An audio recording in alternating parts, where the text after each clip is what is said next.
So, good morning, everyone. There's a transcription that is going on, so I will actually. Okay.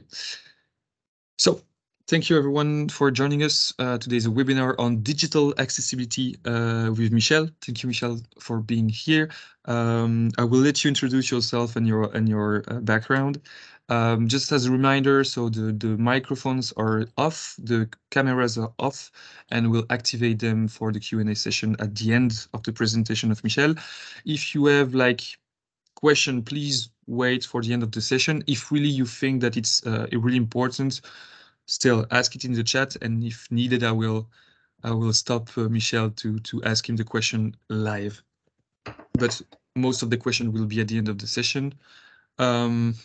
Digital accessibility is part of sustainability. It's a big component, and it will become also more and more important also for the legal aspects. So Michel, the floor is yours, and go ahead.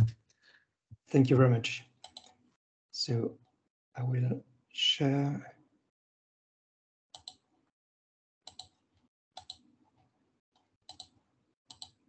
Tell me if you can see.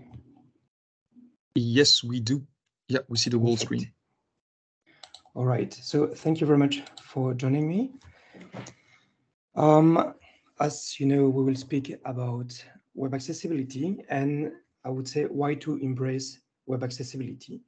On the left side of my screen, you can see a poster from the UK government that basically said only accessible services meet government standard. They made several posters like this. And what I like with that idea is from the highest point of the public sector that they say, now we're getting accessible. And I hope that after today, you will also want to be accessible. So just quickly, I've been working as a webmaster, copywriter. I was travel blogger, photographer, etc. for more than 10 years. My thesis was about web accessibility of the public institutions in Belgium. And just I want to be clear today in case someone wants to shoot me after that presentation, that I presented here in the name of my professional activity, Michel Dvorak, and not as a person. So if they want to suit me, they have to suit my activity. But I hope that they will not. So, and currently I try to create an e-learning and coaching program, because I think that we will have a lot of work to do in the next years. And I'm not sure that we can provide like face-to-face, like 12 people. So I want to, if you have some remark, if you want to be part of my users in the futures, so you could see my e-learning live in like firsthand, and then you could give me some feedbacks. Would be nice. Just some disclaimer. I worked for nine months for any surfer, so I did some audit for them till August 2022. And I was professor for Paris, and I'm still are, and I'm volunteering for Paris Web. And otherwise, you can see the other job I had in the past. I don't feel linked to any of those previous job or current job and free of speech. So before speaking about web accessibility, I would like to speak about accessibility. What is it? Here it's some toilets in Mexico. And what I want to say is accessibility is to have, to answer to the needs of different person and different needs. Here you see two toilets with different height, for example. Or here, also in Mexico, you can see that you can drink water and there are two bays. So according if you are tall or short, or if you're in a wheelchair, you can have access to water. Here, for example, it's in India. I took that photo 1 month ago. You can see that you can use stairs. But also if you have a wheelchair, you can see that in the urban plan, it was planned that people could use it. But for example, if you are old or if you are carry your young child, it's also possible to use those stairs. Imagine if there were no those that path, it would be very difficult for someone who has got a young baby, for example. So accessibility is a mindset. It's really important to understand that it's a culture to develop in your company, in your institution, public or private, and it's not a one-shot. It's not like I'm making my website accessible. I'm making an audit. It says it's accessible, and then we can lay down, go to the beach, etc. It's really something that you have to keep in mind, that you need to train your workers.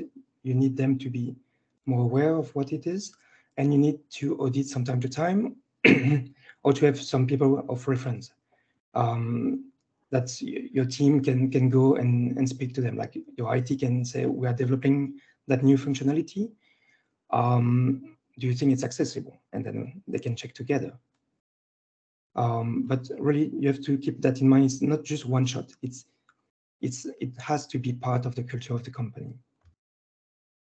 And I would say accessibility has got the same goal than ergonomics. So if you see here, you see a table from IKEA with 3 levels.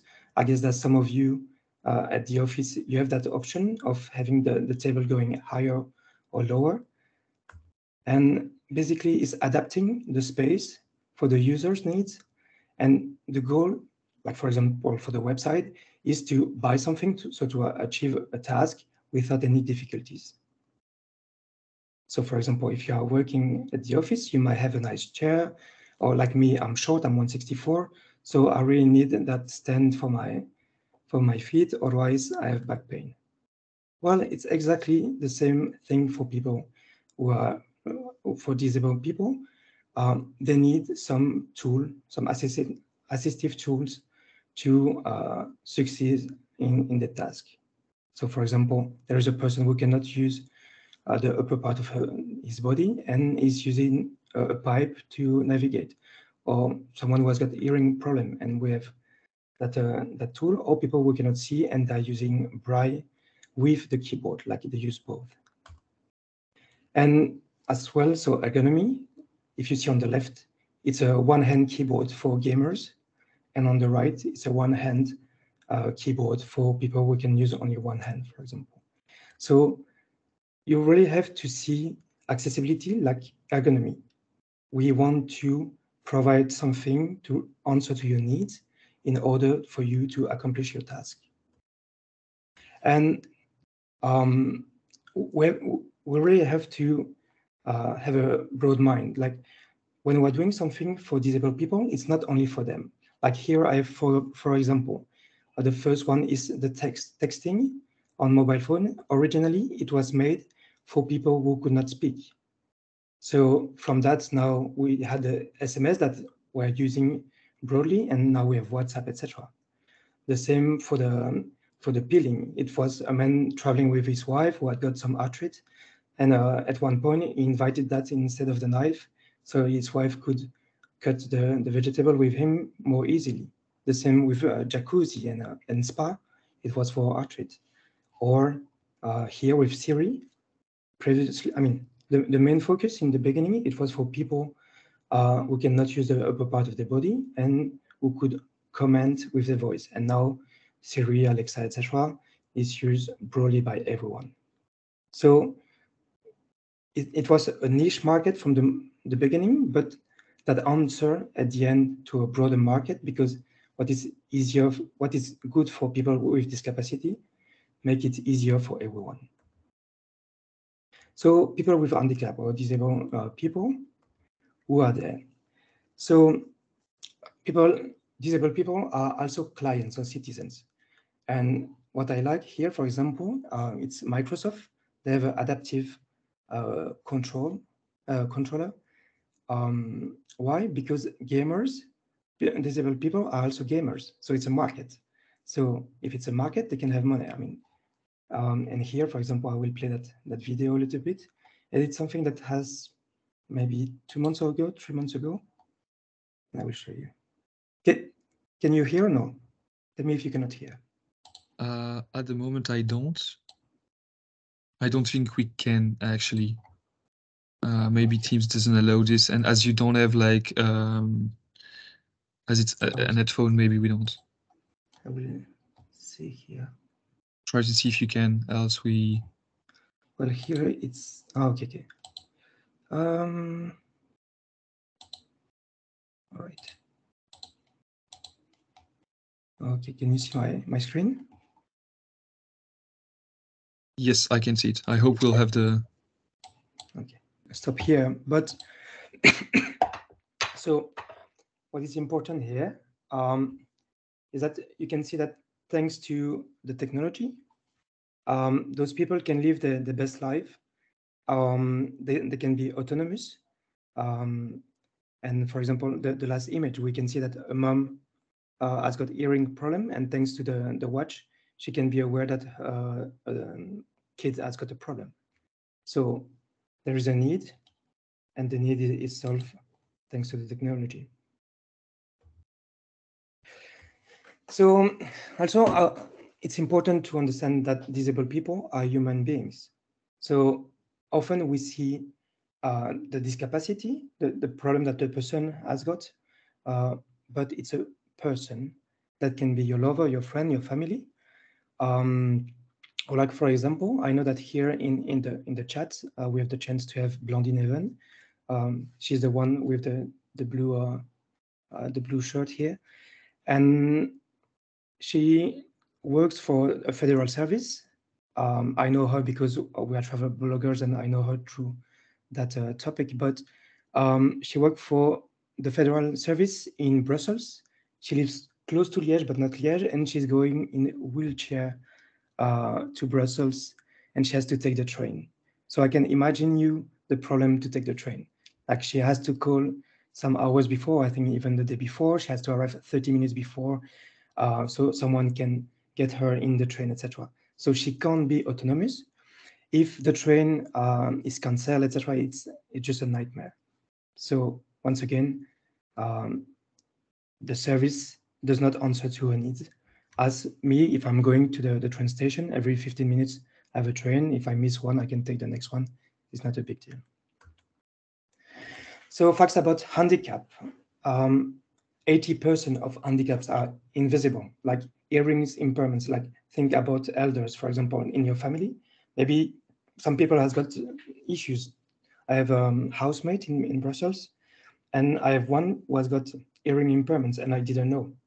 It's just because she asked me to repeat all the time. And one of our friends came at home also, and they are less than 30 years old. But like a view, of course, if we have like lentils or glasses, then it's obvious that we have eyes issue, but we don't even see it as an issue till our glasses are broken, or we are going somewhere overnight and we have to put the lentils somewhere. But here is the deal. For example, if I'm colorblind, how do you know it? So, and then maybe I will have a graph with red, yellow, and green, and I have no clue what it is about. So you have to know that there are about 15 to 20% that, I mean, it always varied of permanent, of people will be permanently disabled. So, and about that, it's only 20% of people who had that discapacity from birth or early age in life when they were baby. So about 80% of people will have a permanent discapacity during their life, childhood, teenagerhood, or adulthood, because of illness, accident, etc. So 80%. So it can be any one of us at one point because we had an accident, for example. And on top of that, there is about 15-20% of people who will have a temporary discapacity because they had an injury. For example, you went to ski. How many accidents of ski there are every year? Or you are ill, for example, or you had an operation. So, and for 6 months, maybe you will not have the same capacity than before, and maybe you will never have it. Okay, so you have to understand that it's between 30, 35, 40. The number does not matter. Let's say like a third of the population that will have a temporary or permanent handicap in their life. And on top of that, think just of your daily life, and we are all facing situation of discapacity. For example, you have a newborn and you have to feed the born, but you have to search something on the internet. you are in the public transportation and you need to listen to a podcast, but there is no transcription of the podcast. You are working for Uber Eats and you are by a bike and you need to see the location, but you need to bike, so you need to have access to your hands, for example, to bike. So you cannot control your mobile phone as it should be normally. So we have to understand that accessibility helps everyone. If it's more accessible for a person in situation of discapacity or disabled person, it's more usable for everyone.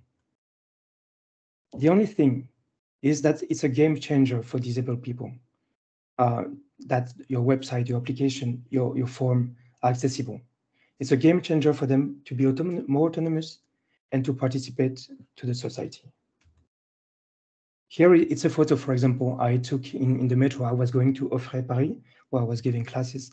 And there was that person watching a video without sound, and there were subtitles on the video. So the person without the sound could access to the video in the public transportation because there were subtitles. And that person didn't have any hearing problem. She was in situation of discapacity because she was in public transportation and she could not put the sound. Now, we have three main models of how we see handicap. And it's where we need to change our vision. Mainly, we have a vision in Belgium and in general of the medical model. The medical model is to consider that the handicap is something that is individual, that is caused because of illness, of accident, and that's why the person does not have the same or the normal ability that a person should have. And how we fix that is by curing. This is something that comes from the Second World War, etc. It comes from the war where then people could not participate to the society because they had an accident, and we tried to fix them. The thing is, we cannot fix people, or not. We cannot fix all the time, and people have their own capacity. So in our field, we are speaking more about societal model or interactive. We'll go to the societal model. That it's to speak about the fact that the disability is due to the society that cannot answer to the need of the person. So the society creates an object, a service, etc., without thinking of all the users. So they will take like what they would consider a normal user, and they will make it for that person. And then they don't think about others. And so the cause of the discapacity is because we don't have all the same capacities. Like there are people who are tired. There are people, for example, women who have strong periods at some point, people who have headache. So just in general, we have different capacities, or sometimes we're tired because our grandparents has got issues, or we have family issues, etc. So we really have to understand that we have different capacity during the year, during the day, and the society should be flexible enough to answer to our needs and our capacities. And the interactive model is a mix between medical and societal, and I will not go further about that, but yeah. And now about discrimination. So I told you before, there is about 15% of disabled people who are like permanent discapacity. In France, the government decided, there is a law that public and private institutions need to have 6% of people with discapacity, like who are declared with handicap.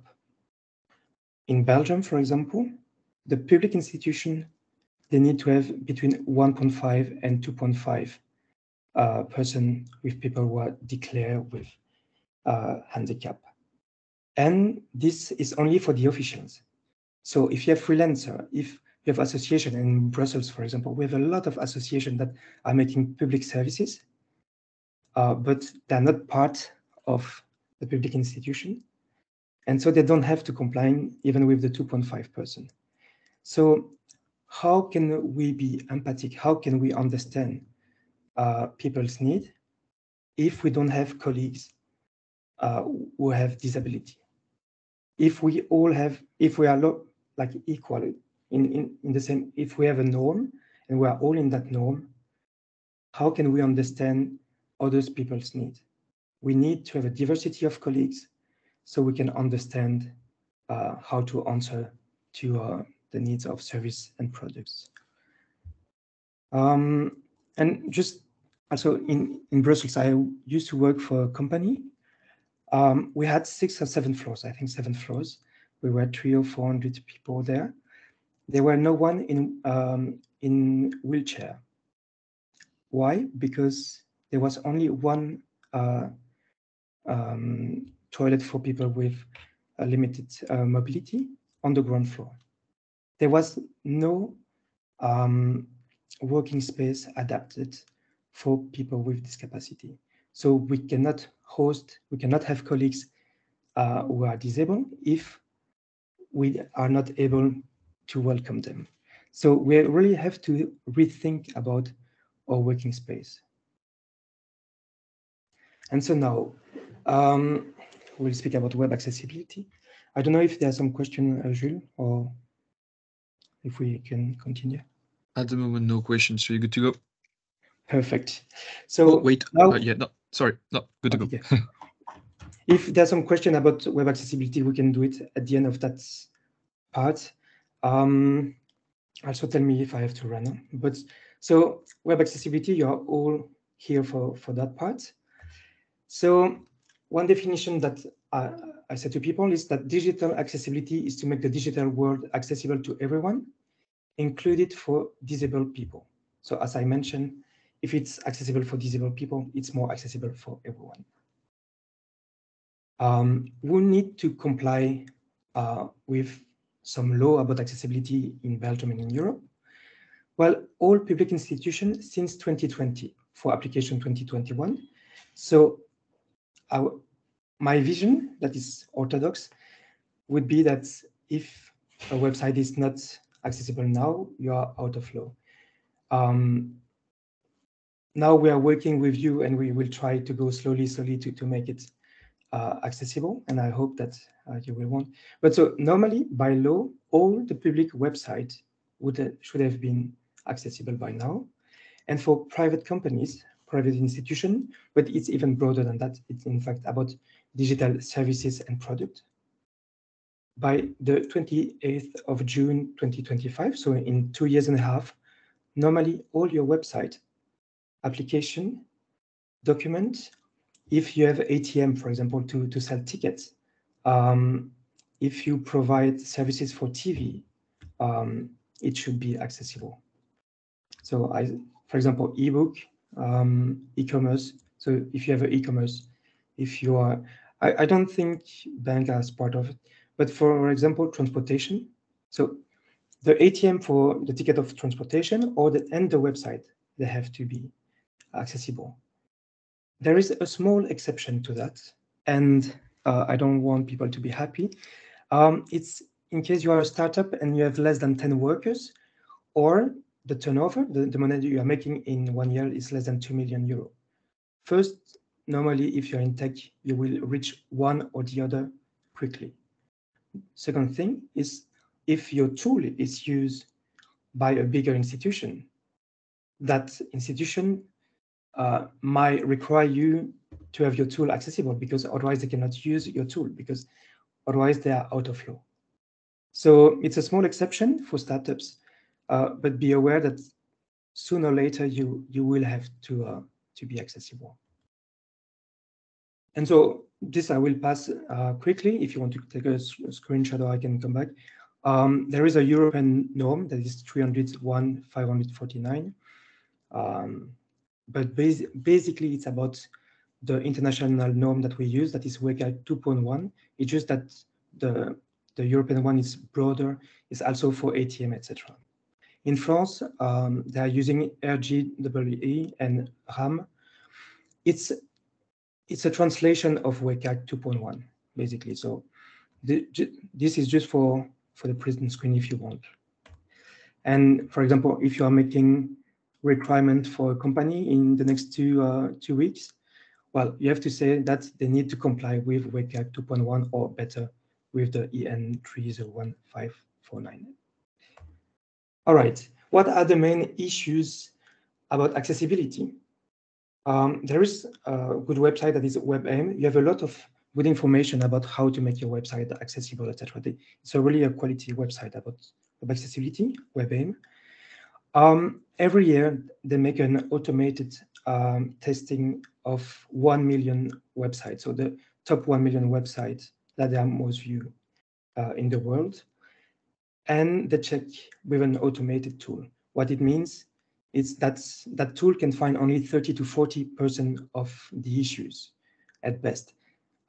So it's not representative of the reality, but it gives a good look of what are already the problems that we find automatically. And then there are some experts, and etc., like auditor, like I was, who are making audit of website and find even more.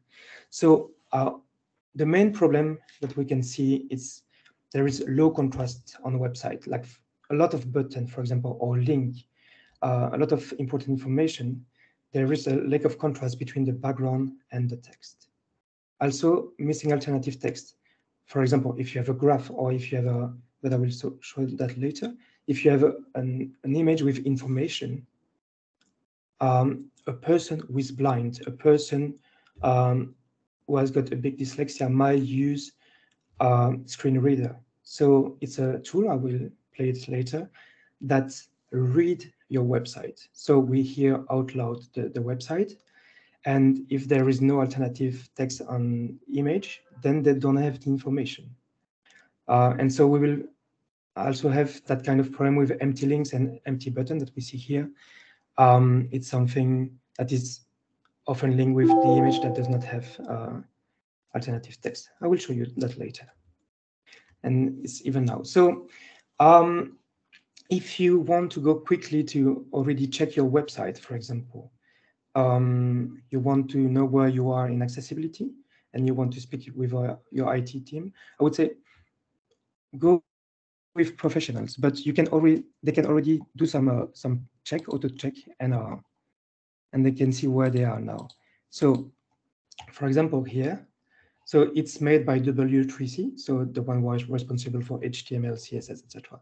They offer a list of 10 checks that you can do. For example, page title is to check here in the tab the name of the page. So in Belgium, what we say, the title should be specific to the page plus the name of the website. So for example, here we are on Info Coronavirus, and it's the main title is Baromet Corona, and you have here Baromet Corona. So here it's fine, for example.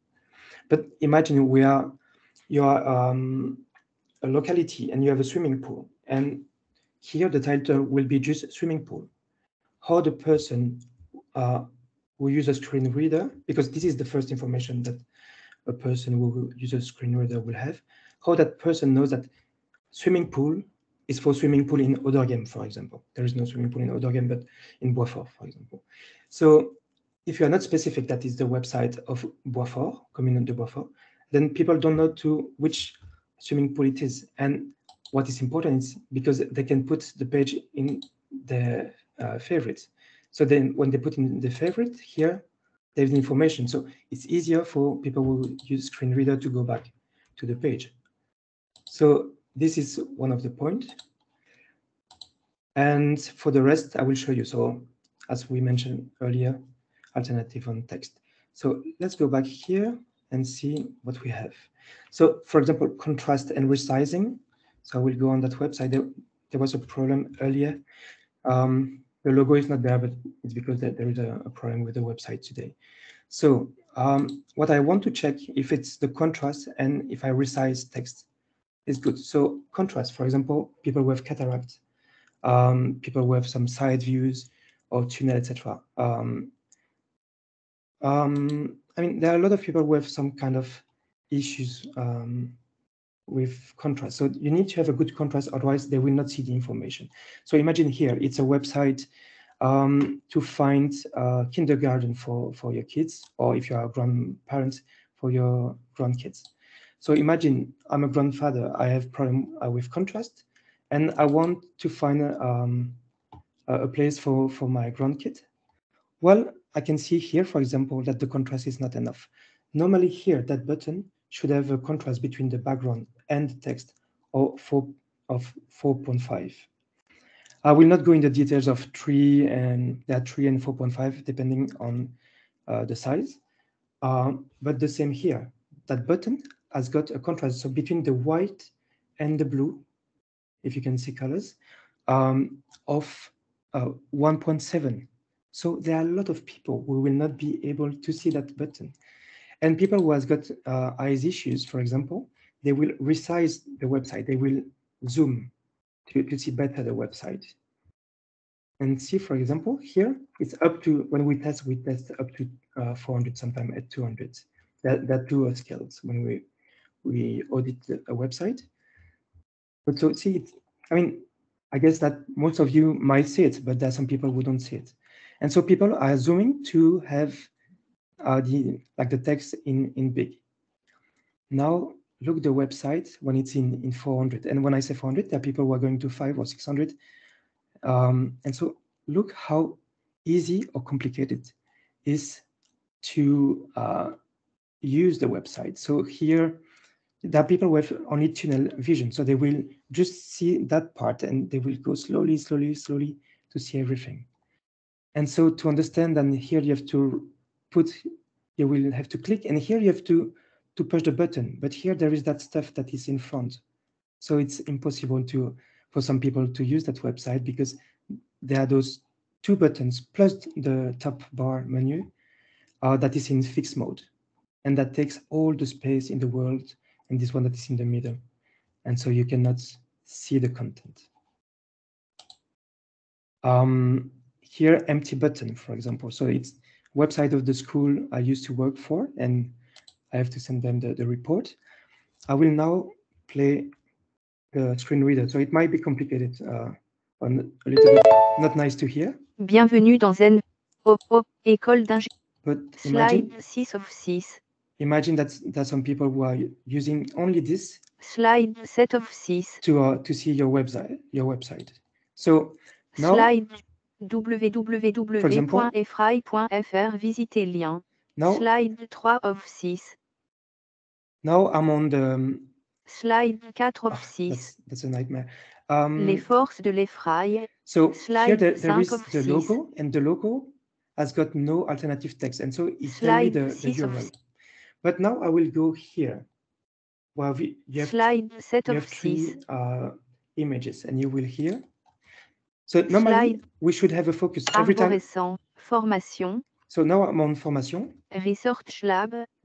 Entreprise. So normally I should have a focus. So I'm typing on tab. I should have a focus, but here there is no focus. Michel, yeah, sorry, but we just can't understand you. We have double sound, so if you can cut the, yeah, perfect. All right.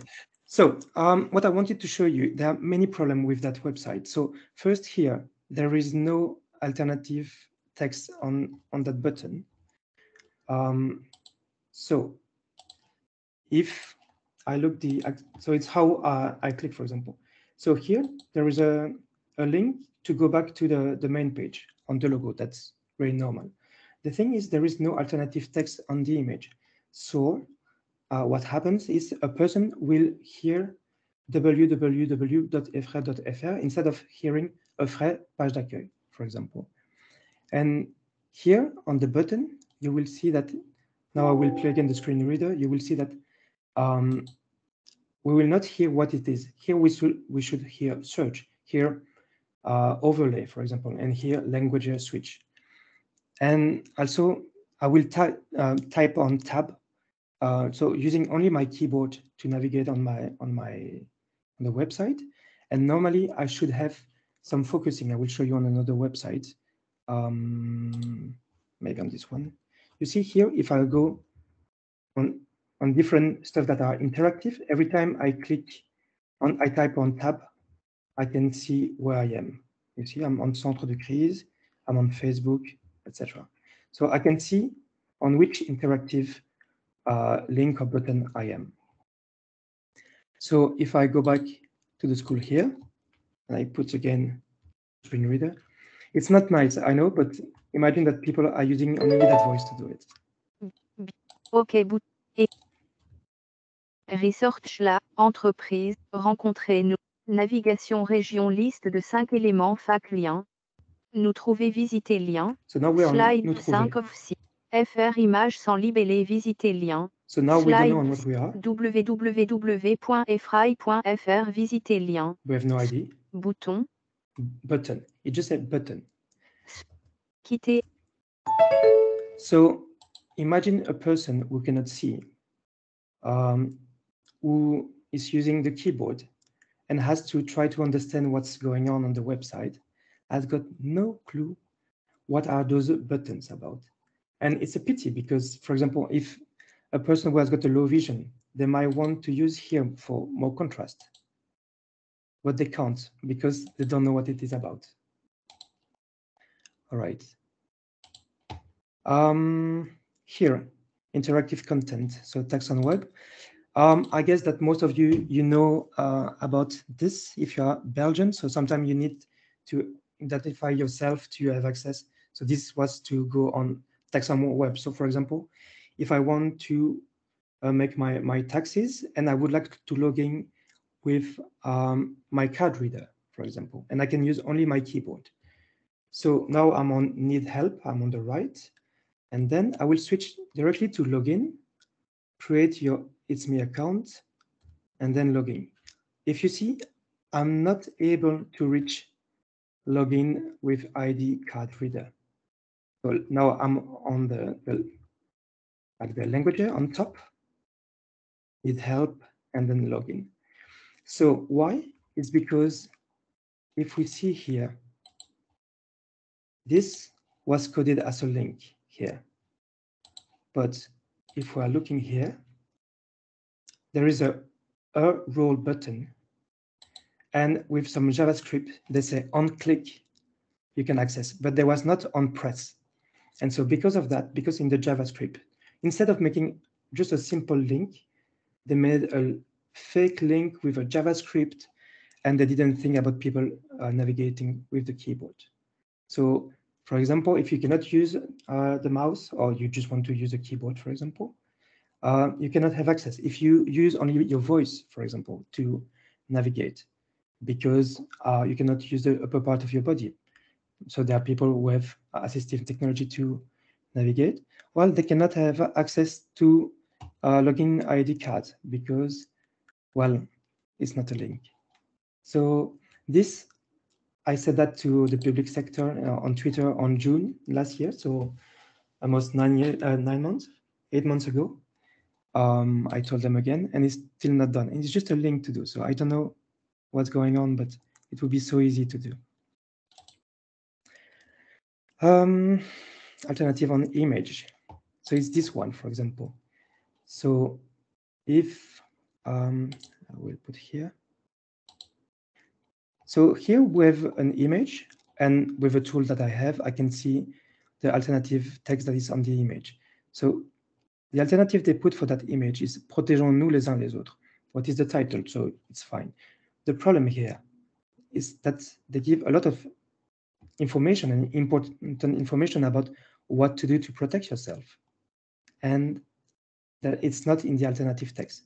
So a person who cannot see the image, who is using a screen reader, has got no access to the information of what she or he has to do to protect himself and herself and the others.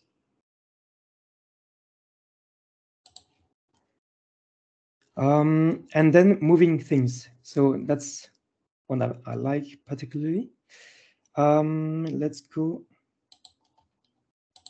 here. Jules, I would need your participation. Okay. Tell me when you are ready.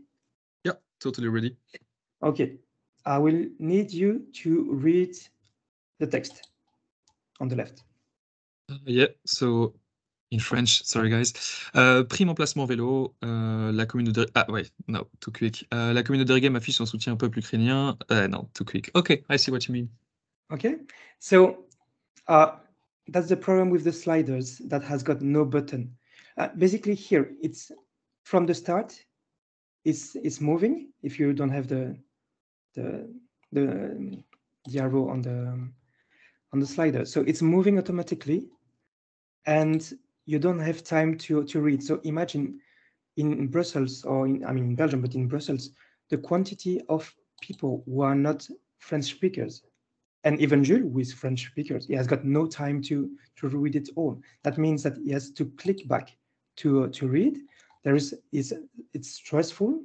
He's not ready to. And here, where should I put in? Where is the link? Why there is no link here? So that's another problem. But Jules was not able to read on time, and I think Jules does not have much discapacity about reading. I think, but I don't know him. But I guess no. So that's avoid to have moving things. Make people comfortable. That they should click on a button when they want to move forward. If they want to move forward, they will do it. But in general, just for information, and this is UX, for sliders, there is almost no one who click on sliders. So if you work for a public institution, I understand that all departments want to have a highlighted to be on the top of the website. It's not working. People see that as advertisement and they move down. And when they click, 90 to 92% of the click are on the first slide and 8% are on the second and the rest are on the... So basically a sliders is ineffective, but that's another topic. It's about usability and UX. Now, another one is Telegram. I will ask you guys to participate with me. This is a nice one. Look here, there are 6 information and try to read, trying to be focused on the text. And after that, try to remember the information. Are you able to remember the information? Look, that elephant, it's really cute, Do you remember the information that Telegram has got no limit? It's just annoying. So imagine now people with THD who cannot stay focused. So they will just see this and they're not able to have access to the information you want to provide just because you made moving stuff. All right. And yeah, so I spoke about other game, Telegram, and here Le Soir, I put Le Soir, but in fact, it's all the Belgian newspaper. One found that and they put it on all websites. If you see here on a mobile version, maybe you already saw that at one point, there is a video coming. You didn't ask anything, but it's there, and it's moving, and it's taking place. Just why? Don't put something that distracts people from reading. And once I tried to unmute, and I was not able. So here the arrow is not accessible for some time, and then it's accessible, but I mean you can click. But imagine someone using a keyboard. Where is it coded? If it's coded at the end of your HTML code, the person has to pass through the whole page before being able to close it. It's just a nightmare, and I leave. Every time there is this, I leave the website because I'm fed up. All right. So why you should invest in web accessibility? So I just picked 5 reasons. I will show you more after, but so let's go to the first one, the legal one. So public institution, while they have no fine, so there is a law for region communities and the federal one, and in France they have as well. The thing is, the European directive didn't say that you need to have a fine for the public one. Why? Because they wanted the public sector to accept it. The problem with that is because there is no fine, people don't give a damn. So, for example, if I ask you about GDPR or RGPD, you know what it is, and you know that it costs a lot. So you have someone who is referent for that, because you know that I think it's 3 or 4% of the turnover, worldwide, or 10 million, depending. That's the maximum fine. So of course we are focused on that. For public institution, there is no fine, but be careful because or be aware that there are also laws about discrimination. And so a person could sue your institution, not for the accessibility, but for the discrimination. And then you have your reputation, etc. You don't want to have the name of your institution in press saying that you are sued by people with discapacity.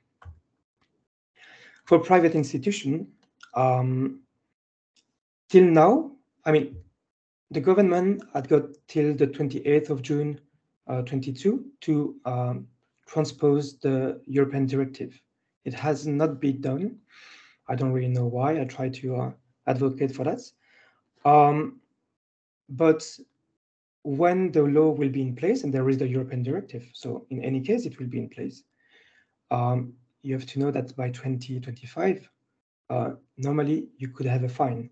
And in the European directive, it's really clear in the Article 30, the penalties provided for should be effective, proportionate, and dissuasive. So dissuasive, I don't think we will have like a GPD because we care more about our private data than about disabled people. And when I say that, I don't mean me, I just say apparently the society. But you will have, you can face a dissuasive fine. And don't forget that even if in Belgium, there is not the law yet, if in another country you're providing services and product, well, you might have to face the national law there. So I'm not a lawyer, so I don't know the details about that. But it's not because in Belgium it's not done that you might not have a sue in another place. And this is not only for private companies, about digital services and products. So like SNCB, the train company, will have to comply with that. Now, a second reason, it's sales. So just imagine that there is about 30–35% of people who will have permanent or temporary handicap. So plus people with situational handicap, they're stressed, they don't have much time. If your website is difficult to use, if they cannot finish the purchase, etc., they will leave. That happened often to me. I don't know for you, but that's I can't make my purchase, and then I will go on another website. So just make your website easy to use, your product easy to use. Otherwise, people will not use it. If you see here, for example, on the left, you have a parking slot. It's a large place. It's in Mexico. Both are in Mexico. I was there for a few months. Imagine the person is going out of her car on the left. If she's in a wheelchair, she cannot go there. She needs to go here on the right. So she has to go behind, but here there is that stuff. So she cannot go there. And then let's say that finally she finds a solution. She go there, she arrive here, and she still have 5 steps or 4 steps to reach the building. Well, it's the same thing with your website. If the whole website or the whole journey till the end of the purchase is not accessible, you will lose your client. And for public institution, well, a person cannot have access to your services, for example, and I think now it's fixed. I made an audit of the website of UCLA, and they had a like meeting software, whatever. It was a third-party software website, and that was not accessible. That means that even if the website of UCLA was accessible, the tool they were using was not accessible. So people who wanted to have a meeting with the administration of urbanism or whatever could not have access to the service because that third-party tool was not accessible. So you have to see accessibility from A to Z. Like here, it goes from bottom till up without any problem, and you can even relax and have some water before continuing. Human resources, that's maybe something that is interesting. You will have to train your team, your workers, but you can also build the team around a project with common values, and then you can see that people will be happier to go to work, and they will feel more useful. And if in the KPI you you put stuff about you have to know this about web accessibility, or you have to be able to do that and that, well, then their work makes sense. And if their work makes sense, they are happier, and you might have better chance that they will not leave the company. Now we know that a lot of people are not only looking for money, but to make sense to their work. Otherwise, they leave. It was my case. I was bored. I didn't understand why I was doing this in that company, and I just left for doing something better. And also, if your workers has got better skills, that means that you will have more productivity, and so a better return on investment. If people know how to code better, to write better, then your SEO, your referencement, will be better. And referencement is free. I mean, when Google put you on first position on the website, on Google search, well, it's for free. So yes, you invested in writing, IT, etc. But at the end, for the long term, you will have it for free. For marketing, and I mean, you have to think about your reputation. And I will show you 2 examples after. It's important that it's accessible, because if it's accessible, then you can communicate about it. Or we are doing it, like Mutuelle Générale in France. They are doing accessibility, and they begin, and now they're speaking about it. They say, we are not perfect yet, but we will try to get better. And they show 3 years planning to get web accessible. And if you're not accessible, well, you will have some risk of irreputation. 2 examples. Here it's Domino's Pizza, for example. Domino's Pizza, it's the first case in the history of a blind person who sued a company. It was in US, so of course it's not the same than in Europe. But the person sued the website of Domino's because he couldn't finish his purchase. And then Domino's Pizza said, well, he can still call. And they didn't want to, they say it would cost 40,000 euros to make it accessible. In the scale of Domino's Pizza, it's nothing. So they decided to go in court. Now, after years, it's already millions and millions spent for the company. And look here, they have about 700,000 results about Domino's and accessibility. They have such a bad reputation. Everyone is speaking about that. And they lost millions of euros, while they could have just make it accessible and have more clients. Here, it's Belfius. I don't want to blame them. I mean, I could go on any website, but I want to show you. So I'm on a Facebook group of blind people, and here I could see that some people were speaking. There was a problem with the technology, with the card reader, and so those persons who are blind, they were speaking with each other, and at one point they said that I'm fed up of the lack of web accessibility of Belfius. I will open a bank account in KBC. According to my blind friends, it's more friendly and more accessible. So they are clients, and they will leave you to go to the company that is more accessible. Well, innovation, I would say don't follow some bad trends, etc. Let's go a little bit further, because I see we don't have much time. Just about innovation. Often with the marketing, they are just looking to make stuff nice and pleasurable, but people are delighted, or they remember you when it's functional, when it's usable, when it's reliable. If they try to purchase something on your website and your website is not working, they don't give a damn that it's nice looking. What they need is to finish the purchase. So focus on your core business before making something that looks good, that is fancy, etc. All right, quick points. I have about 5 minutes, let's say. Don't forget that Google is the most famous blind person. What it means, it's for IT, if the code is not well done, if for copywriter, the text is not well done, if you have a lot of click here, for example, that makes nothing, that makes no sense.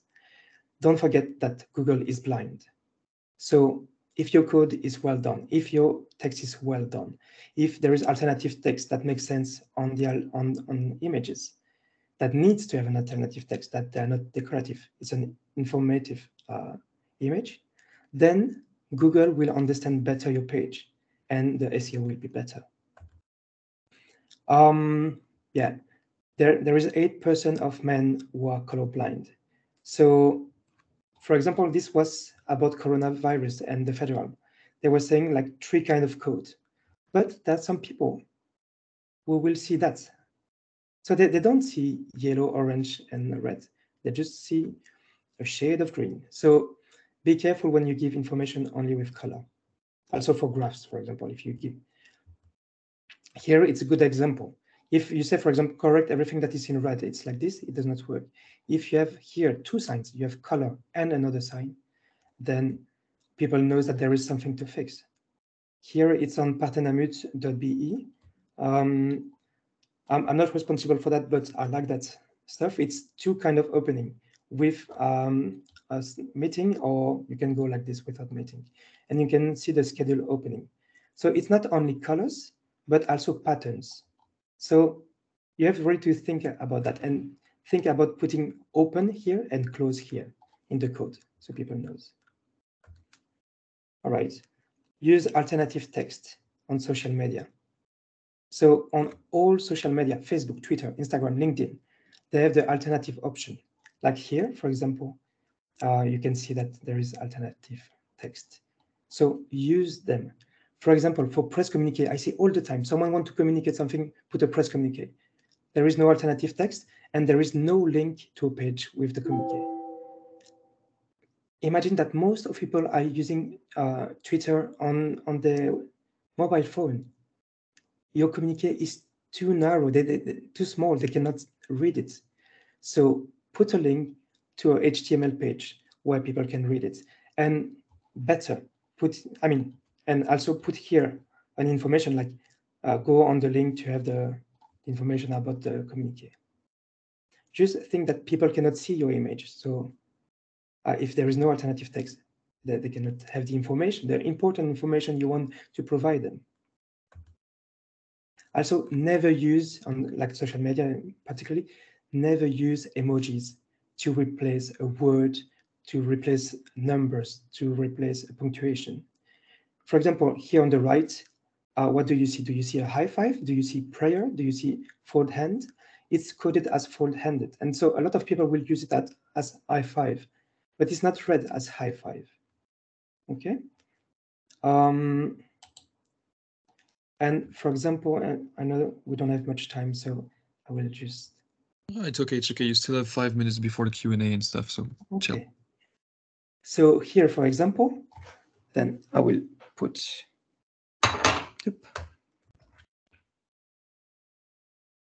I will put the screen reader again. Ok. So, Préfète listen. de région Grand a été Préfète de région, visiter lien graphique, visiter lien @prefet 60p. Bouton de menu réduit sous lien number administration /c du graphique touche 1 mars graphique touche 2 graphique touche 0 graphique touche 2 graphique touche 3 graphique réveil. All right. So sorry, it's in French because my screen reader is in French, but basically it does not say 1st of March 2023. It says graph 1 March, graph 2, graph 0, graph. It makes no sense for a person who is using a screen reader. Also, that means that for SEO, for referencement, this Google has got no idea what it is. So when you want to communicate and you communicate with emoji to replace letters, words, etc., you have to be aware that for your referencement, it's bad. Don't use sliders. I will not come back. Explain that. If you use podcast, have a transcription of it, because there are people who cannot hear. They have hearing impairments, so they cannot have access to your podcast. But not only the disabled people with like hearing impairments. There are maybe students and professors who want to have access to your 1 hour of transcription, and they hear something, or they were in the car, etc., and they know that they want to go back to that one. But at which minute of the 1 hour? When if you give the text, if you provide the text, then they can make Control F and search by keywords, and they can find the thing. Same for journalists or specialists. If you have a specific podcast, you know that sometimes people want to have time to read, to think about it, etc. And once again, it's good for your SEO. So if you have only audio for the SEO, it's null. It does not work.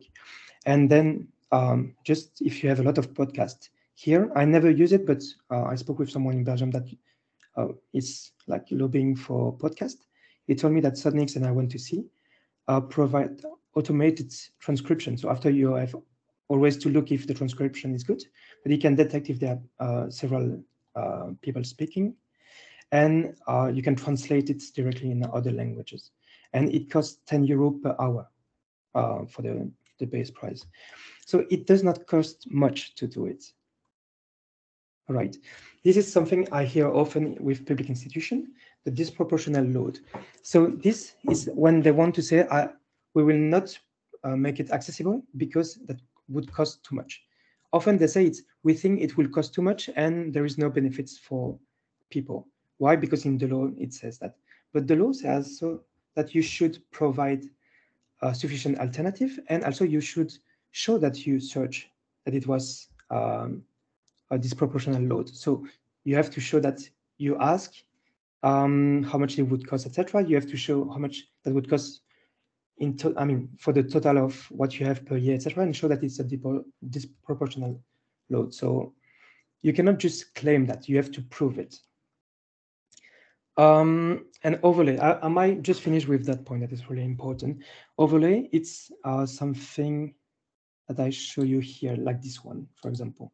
And you might have heard it, and maybe you have been contacted by companies. You have to know that overlay is not helping with WCAG compliant. That will not make your website accessible. They pretend to, but it's not the case. That's why I could be sued if I say that and they hear that. But there is potential problem of GDPR, because when someone says I'm blind or colorblind, for example, well, there is a cookie with that information. Where is that cookie stopped? You cannot ask people to provide information. And for example, there is that tool that is on another website, and I go on that website, and that website then has got the information, but I didn't give that permission to that other website. So you see the GDPR here, it's complicated. There is more JavaScript, so your website is slower, and so for the ISIT label, it might not be good. And basically, people who has got some specific needs, they have specific assistive technologies that they have or they will have at one point when they will be fed up. So don't use that overlay tool to think that you will be accessible. That will not be the case. All right. This, I guess we won't have much time. I can show you that after, if we have time. Just remember that if you make your website, your tools accessible, people can be more autonomous. They can participate to the society and to their family task and have fun. So that's the problem. Is if we make things accessible, they can participate to life and they can enjoy life. Otherwise, it's just another barrier of the daily life. And I would say if you want to go in accessibility path, then speak with professionals and experts. Here I mentioned like ECLA, DX, 11 Ways, and AnySurfer in Belgium. They all have the specificity. And in France, there is Ideance, bplayer1, Emojis that I would recommend. Of course, I'm doing some as well, so we can speak after if you would like. But if you want like people with 10 years of experiences, etc., I would recommend one of those that can help you with auditing, but also just to give training, etc. And so don't forget, it's not a sprint, it's a long run. So don't make it once, it's a culture of company. Thank you very much. And sorry, that Okay. more. It was Thank you, Michel. That was really awesome. Thank you for all the example. Like practical case is really important. So thank you a lot.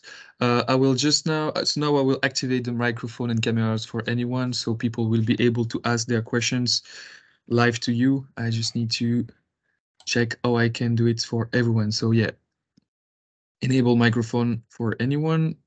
Okay, and so as of now, you'll be able to activate your microphone and ask a question directly to Michel. And I want to add also that it's a nice feature. So now, as I record the meeting, I also have a transcript from Teams. So Microsoft is also moving quickly on this. And yeah, so thanks a lot. On our side, we try to use now less icons and emojis on our communications. We still sometimes do. So thank you for that. But yeah, it's also an improvement to make on our own website. I mean, the website of the Belgian Institute for Sustainable IT is not fully accessible, so it's also something we need to work on. So thank you. There is no website accessible, and we are here to help everyone to slowly moving in the right direction. Okay, so as a reminder, anyone that wants to ask something to Michel, you can ask your question. Feel free to open your mic. And Michel, I will also read you now a few questions that just... so will we be able to re-watch through the webinar? Yes, it will be available. The replay will be available. So Michel, one question from the chat. Cristobal is not there anymore. Oh, yeah. Go ahead, Nika. I will ask the other question after. Oh, okay. Do you hear me? Yes. Hi, thank you, Michel. Very inspiring. I liked a lot the presentation. So I have a question for you. So imagine a startup. It's about to launch a business, and that business involves offering service to people who want to access support groups, support groups like Alcoholics Anonymous, things like that. What would you advise the startup creator to put in place organizationally already, besides the technical stuff you've been showing us, but more from an organizational point of view? What should you put in place to start right, so you don't get lost on the way?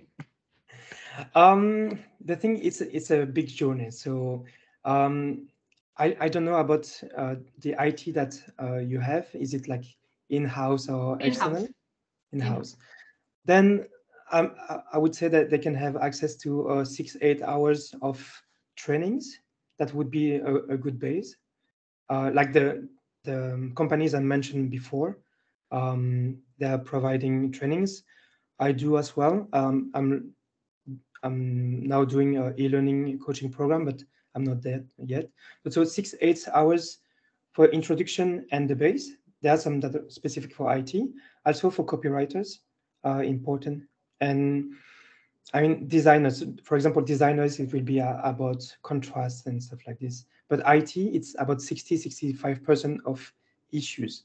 The problem is you need to give them time to make it right. And often we don't have time for IT. We want them to do it quick. And if they're going fast, then they take shortcut. But so for them, I would tell them, make a link, a button, and don't use div, and use the correct HTML. So with all the semantic like header, main, body, etc. That's a lot of things that we see. And yeah, and the alternative text that they have to provide. It will be the main issues to begin. But from the moment you are making stuff specific, they will have a lot of problems. So HTML, JavaScript, etc. is really wild. So I would 6-8 hours of trainings, and then we have to give them the right website where to look for, because there are a lot of information, but the information sometimes they are out of dated or sometimes they're not correct. So you have to know on which website you can find the right answer. Thank you. So anyone else, feel free to take the mic. In the meantime, I will also read you something that was in the chat, Michel. Cristobal from Agias told us, like, regarding the fact that screen readers can't read the emojis and stuff, and we have issues with that. He said that maybe then screen readers should also improve, and maybe it's not only and maybe make them able to use graphic or symbols, maybe, or to recognize them. What's your opinion on that? Mm-hmm. Well, the first point is, and that's why I showed you like the fold hand is, you might think that fold hand is high five and another person will use it to pray because it's a religious community who is speaking about that, or there was earthquake in Turkey and so they say pray for Turkey and so they use that one. and then it's like, hey guys, we won that game, and high five. So they will have a problem with semantics, and also like the I showed before, it's like 1, 2, 3, etc. The graph we see as numbers sometimes, but some people use it as graph. The same with the house. Some people will use it to say come home, or some other people to, I don't know, work office. So for the semantic, it will be hard. Of course, assistive technology are improving as well, but it's not the assistive technology like the screen reader is reading what the browser is giving him. So giving him it. So it basically is the DOM. So it's the HTML plus some information like JavaScript, etc., that we create a kind of code, and the browser said to the assistive technology, this is the code, and you can read it. So it's a part of the assistive technology, but it's also the browser. So it's a lot in place. But that's why I said that sometimes information is out of date, because something that was right 2 years ago, now it's not right anymore, because there's some evolution. But about the graph, apart if you put alt on each emoji, but then people will not do it because that takes too much time. I don't see a solution here. So use emoji, but use it just like at the end or in the beginning and for emotion, but don't use it to replace the word. Okay.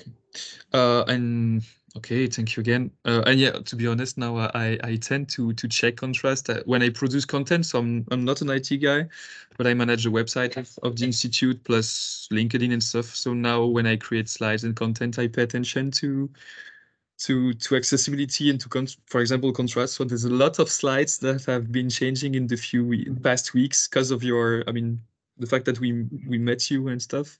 So you already started something on my side, so it's really nice. And now I try to adapt. So yeah. Okay.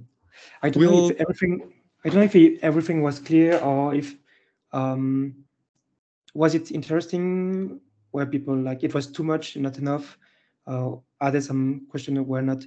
People, if you have feedback, don't hesitate to send in the conversation, or to ISIT or to me, because for me it's good to know if I answer to your question or if we can improve in some ways.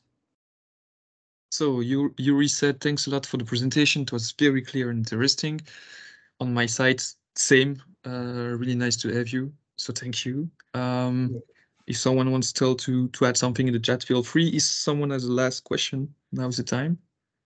Else we're gonna finish the session. We'll wait a bit more. I liked all the examples, very clear. Yeah, indeed, examples. That was really the key aspect for us. I mean, being able to understand.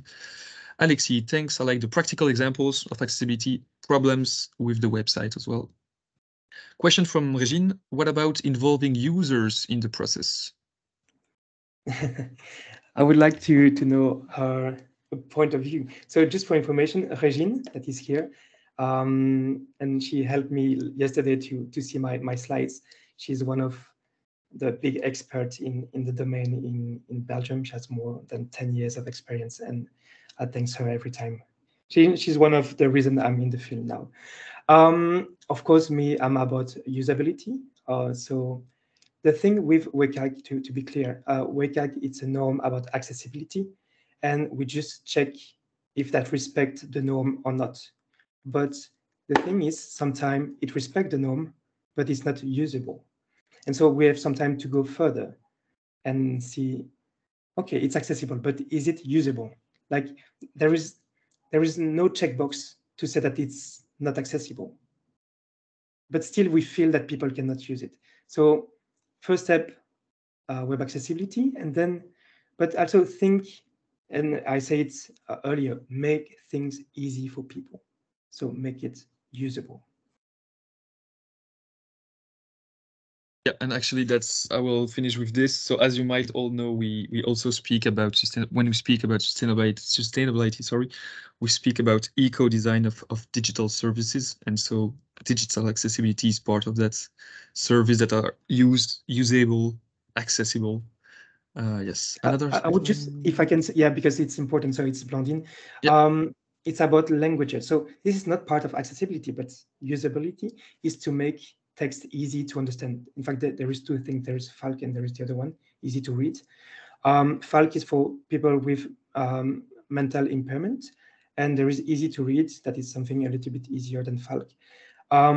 So think always about your user and make the text easy to read. Use bullet points, make it short. People don't have much attention. They spend between 30 and 60 seconds per pages.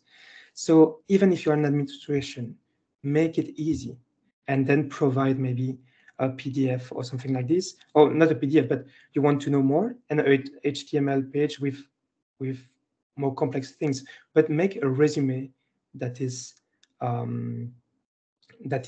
easy for people to understand in first sight. And as Regine mentioned, is WCAG AAA. It's something that we don't do much, but the AAA. So it's like the top of WCAG. Yeah, sorry, but it was Okay. nice. Anyway, we'll finish on this. So yeah, 5 minutes, a bit late, but that was okay. We scheduled for a bit more. Okay, one last question from Hugues, if I'm correct. You can read, Michel, or should I read it to you? Do you know of the Dutch Wableef text? Some like FALC for French, but I'm not sure if it's repeatable. I don't know. Maybe Regine, who is bilingual, could tell us.